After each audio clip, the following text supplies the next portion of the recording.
Assalamualaikum warahmatullahi wabarakatuh. Pada pertemuan kita kali ini, materi yang akan dibahas adalah tentang dasar-dasar pengembangan kreativitas.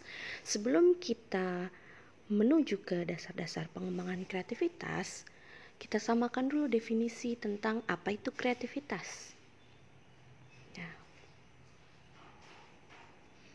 Nah, menurut Santrok, kreativitas itu adalah kemampuan untuk memikirkan sesuatu dengan cara-cara yang baru dan tidak biasa serta melahirkan suatu solusi yang unik terhadap masalah-masalah yang dihadapi.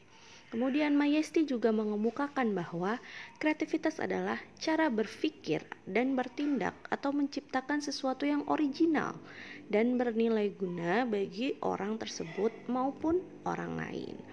Selanjutnya yang terakhir ada Gallagher mengungkapkan bahwa kreativitas berhubungan dengan kemampuan untuk menciptakan, mengadakan, menemukan suatu bentuk baru atau untuk menghasilkan sesuatu melalui keterampilan imajinatif. Nah, itu adalah beberapa pendapat tentang kreativitas menurut beberapa tokoh. Nah, setelah itu apa sih tujuan dari pengembangan kreativitas untuk anak usia dini? Yang pertama, dengan berkreasi, orang dapat mewujudkan dirinya, dan perwujudan diri merupakan kebutuhan pokok pada tingkat tertinggi dalam hidup manusia sebagaimana teori yang dikembangkan oleh Abraham Maslow. Nah, teori yang dikemukakan oleh Abraham Maslow itu adalah teori tentang hierarki kebutuhan, di mana kebutuhan-kebutuhan dalam hidup itu mempunyai tingkatan. Nah, tingkatan yang tertinggi ini, aktualisasi diri ini adalah pengembangan kreativitas gitu. Yang kedua, kreativitas atau berpikir kreatif sebagaimana kemampuan untuk melihat bermacam-macam kemungkinan penyelesaian terhadap suatu masalah. Yang ketiga adalah bersibuk diri dengan secara kreatif tidak hanya bermanfaat bagi diri pribadi lingkungan, tetapi juga memberikan kepuasan kepada individu itu tersebut. Yang terakhir adalah sikap, pemikiran, dan perilaku kreatif yang dipupuk sejak dini akan meningkatkan kualitas hidup manusia. Jadi, anak usia dini yang sudah distimulasi dari kecil, maka bibit imajinatif, karya-karya kreatif itu bisa dihasilkan kelak gitu. Jadi, distimulasi dulu sejak dini. Selanjutnya ini adalah faktor-faktor yang mempengaruhi pengembangan kreativitas. Yang pertama itu adalah waktu. Nah, bagaimana kita mau mengembangkan kreativitas tetapi kita tidak diberi waktu untuk melakukan hal-hal yang kreatif, melakukan eksplorasi terhadap pengembangan kreativitas kita. Kemudian kalau misalnya tidak ada kesempatan, bagaimana bisa juga tidak ada waktu, tidak ada kesempatan, kemampuan berpikir kreatif, berimajinatif itu tidak akan muncul. Dan yang ketiga itu adalah dorongan atau motivasi. Kalau misalnya di lingkungan sekitar kita itu tidak memberikan dorongan kita untuk berpikir kreatif, melakukan hal-hal kreatif, sama saja perkembangan kreativitas itu tidak akan muncul. Sudah tidak diberi waktu, tidak diberi kesempatan, nah tidak juga dimotivasi. Kemudian ada sarana. Nah, setelah dorongan, maka kita harus memberikan sarana, memberikan fasilitas untuk mengembangkan kreativitas anak. Misalnya apa? Kita sediakan alat permainan yang mengembangkan kreativitas, kita sediakan alat lukis, kita sediakan krayon dan segala macam untuk anak bereksplorasi dengan daya imajinasinya. Nah, yang keempat ini lingkungan yang kaya akan stimulasi. Jadi diberikanlah stimulasi, ayo nak kita gambar gunung yuk, ayo nak kita membuat bangunan yuk dari Lego atau balok, ayo nak kita membuat sesuatu yuk sama-sama. Nah, itu adalah lingkungan yang kaya akan stimulasi. Kemudian ada yang terakhir, cara mendidik anak. Nah, cara mendidik anak ini mengarah kepada pola asuh. Bagaimana anak timbul daya kreativitasnya jika pola asuh yang diselenggarakan di dalam sebuah keluarga itu adalah pola asuh yang otoriter, yang menuntut anak, yang menekan anak. Nah, anak yang tertekan maka tidak akan berkembang daya kreativitasnya. Jadi lingkungan yang demokratis ini justru akan membantu anak dalam mengasah kreativitasnya. Misalnya, "Nak, hari ini kita mau main apa ya? Hari ini kita mau membuat apa ya?" Nah, anak terpacu daya kreatifnya. "Oh, hari ini aku mau main ini, Ma. Hari ini aku mau main ini, Bunda." Gitu. Jadi anak lingkungan yang demokratis itu menuntut menstimulasi anak untuk kreatif. Nah, sekarang ada ciri-ciri anak kreatif. Yang pertama, senang menjajak lingkungannya. Dia senang bereksplorasi, dia senang berkeliling lingkungannya untuk menemukan hal baru. Nah, itu ciri yang pertama. Yang kedua, anak suka mengamati, memegang segala sesuatu yang ada di sekitar, eksplorasi secara ekspansif dan ekspresif. Nah, misalnya ketika anak di lingkungannya itu sedang melihat bunga, dia akan berpikir secara kreatif dan dilakukan melalui ekspresi. "Wah, bunga ini cantik sekali ya. Kenapa ya bunga ini bisa tumbuh?" Nah, itu akan ada pemikiran-pemikiran kreatif yang mengikuti. Yang ketiga itu rasa ingin tahunya besar. Suka mengajukan pertanyaan yang tak henti-henti. Nah, "Ma, kenapa sih bunga itu bisa tumbuh? Kenapa harus diberi pupuk? Kenapa harus disiram?" Jadi dia rasa ingin tahunya itu besar. Bersifat spontanitas dalam menyatakan pikiran dan perasaan. Jadi spontan gitu. Ketika dia melihat sesuatu yang menyenangkan, dia akan tertawa, bergembira, seperti itu. Jadi spontan dalam mengemukakan pikiran dan perasaannya. Selanjutnya itu adalah suka berpetualang. Selalu ingin mendapatkan pengalaman-pengalaman yang baru. Berbeda dengan anak yang kurang aktif ya, dia lebih suka itu duduk diam gitu kan. Nah, tetapi kalau ciri-ciri anak yang kreatif ini, dia bergerak terus, bergerak bebas, senang bertualang, senang mencari-cari pengalaman yang baru. Nah, yang selanjutnya suka melakukan eksperimen, membongkar dan mencoba berbagai hal. Gitu. Misalnya dalam bermain, dia itu suka mencoba-coba, suka membongkar, suka trial and error gitu. Ketika dia melakukan kesalahan, kemudian dia benarkan. Misalnya dalam menyusun balok gitu ya, balok yang lebih besar disusun harus di bawah ya kan, agar tidak fondasinya itu tidak jatuh. Jadi anak bereksplorasi membuat bangunan, anak bereksplorasi membuat beragam macam miniatur. Nah, itu adalah anak yang senang melakukan eksperimen. Selanjutnya itu anaknya ini biasanya jarang merasa bosan. Ada saja hal yang ingin dilakukan gitu. Lebih cenderung anak ini aktif ya. Bukan hiperaktif, tapi aktif dengan taraf yang normal. Jadi anak itu gampang tertarik dengan sesuatu. Nah, dia tidak mudah merasa bosan. Selanjutnya adalah mempunyai daya imajinasi yang tinggi. Untuk melatih daya imajinasi yang tinggi pada anak, dibacakanlah cerita-cerita. Setelah dibacakan cerita, ajak anak untuk menceritakan kembali dengan urutan yang tepat.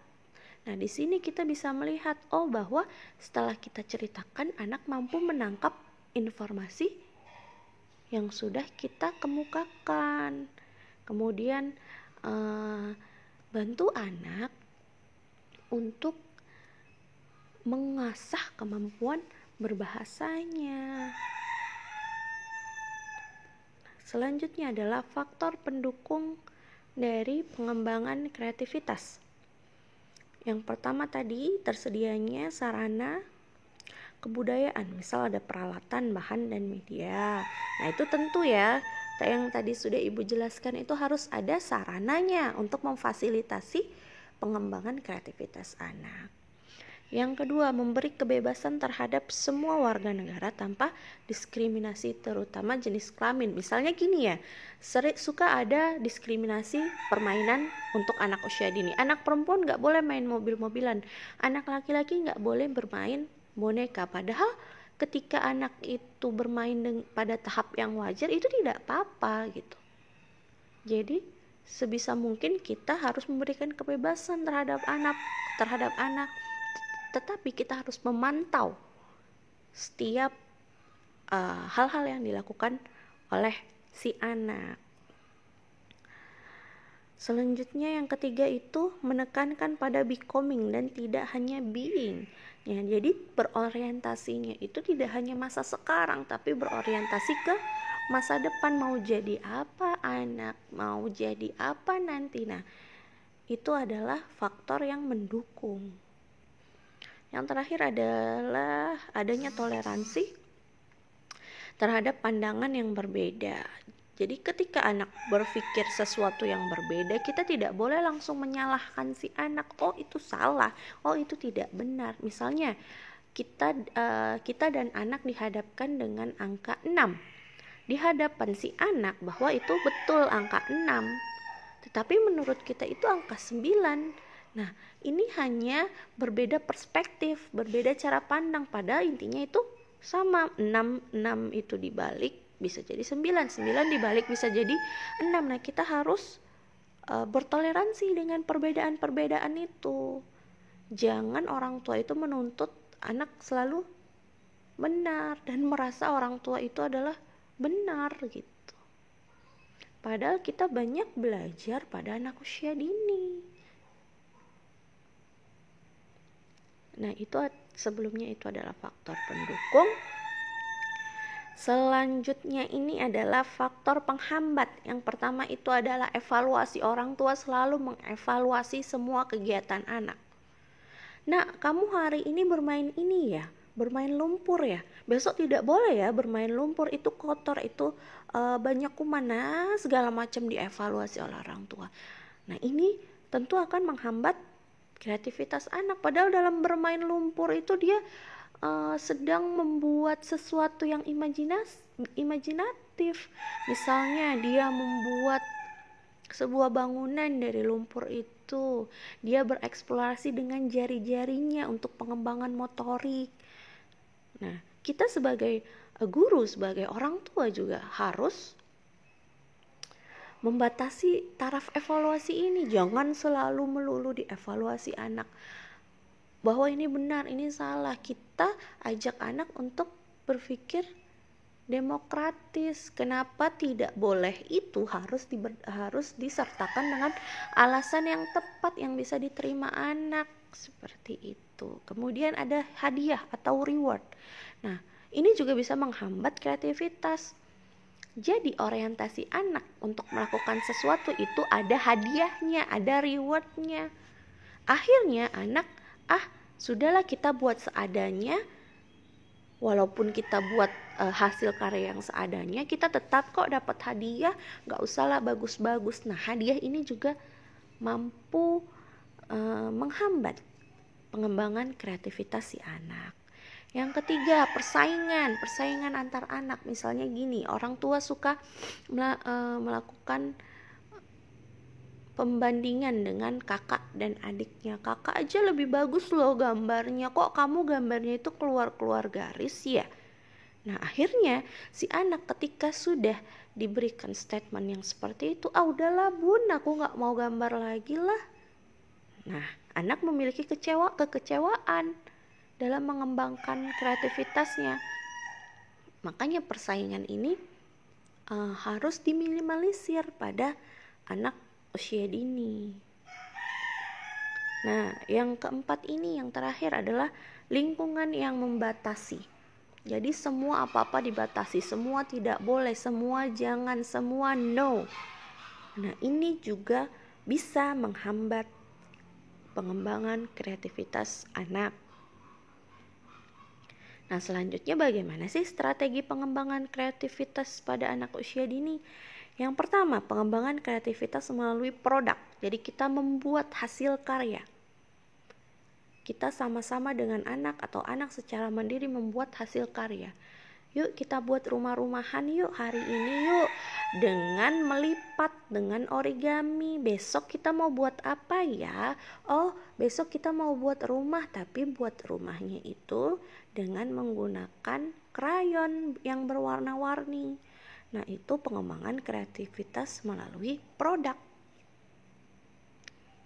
Selanjutnya adalah melalui imajinasi. Nah, ketika anak sedang membuat hasil karya, nah itu anak dituntut untuk mengeluarkan daya imajinasinya. Misalnya anak menggambar anak itu kan sebenarnya masih abstrak ya, masih dalam bentuk yang real. Bisa saja dia buat titik, tapi dia menggambarkan titik itu adalah orang gitu. Nah, jadi ketika anak sudah selesai menggambar, nah kita harus mengkomunikasikan dulu pada anak.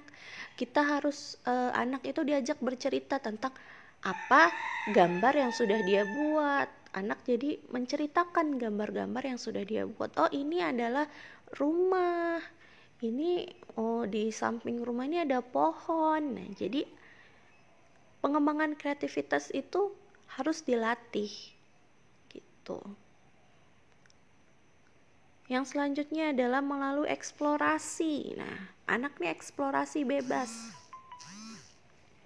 Bereksplorasi secara bebas gitu. Jangan batasi anak, biarkan anak mengembangkan kreativitasnya itu dengan cara bereksplorasi, mencari sesuatu hal yang baru, berpengalaman jadi anak itu.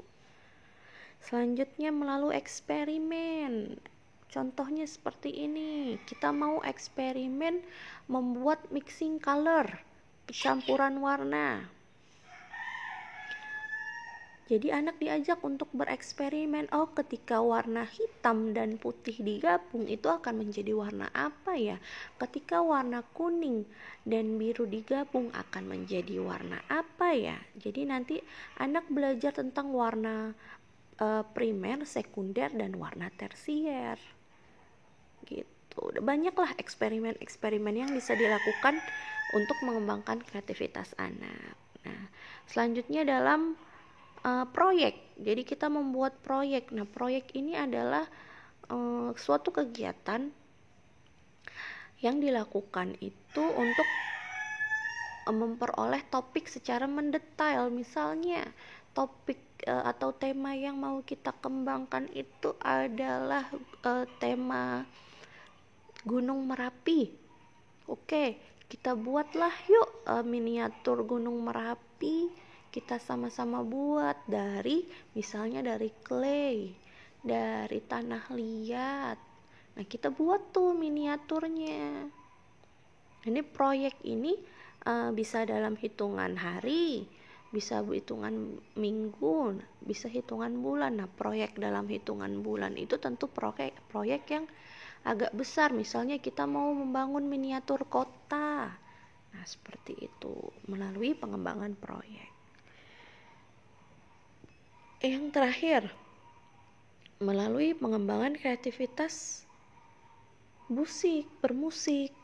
Jadi selain membuat hasil hastakarya, anak juga dilatih kreativitasnya dalam bermusik. Bermusik itu tidak harus langsung menggunakan alat musik ya, kayak piano, gitar, segala macam. Nah, alat musik yang ada di sekitar pun bisa kita gunakan, misalnya dengan botol bekas, botol yang diisi dengan beras, atau dengan ember yang dipukul-pukul. Nah, itu bisa kita ajarkan ketukan. Misalnya, ayo kita ketuk botol ini 3 kali. Kemudian yang botol yang sudah diisi beras dikecrekkan sebanyak 5 kali. Nah, ketika disinkronkan akan menjadi sebuah musikalisasi. Oke, sekian pembahasan kita pada pertemuan kali ini. Jika ada yang ingin ditanyakan, kita diskusi di grup WhatsApp. Selebihnya Jika ada yang kurang, Ibu mohon maaf. Sekian pertemuan kita. Wassalamualaikum warahmatullahi wabarakatuh.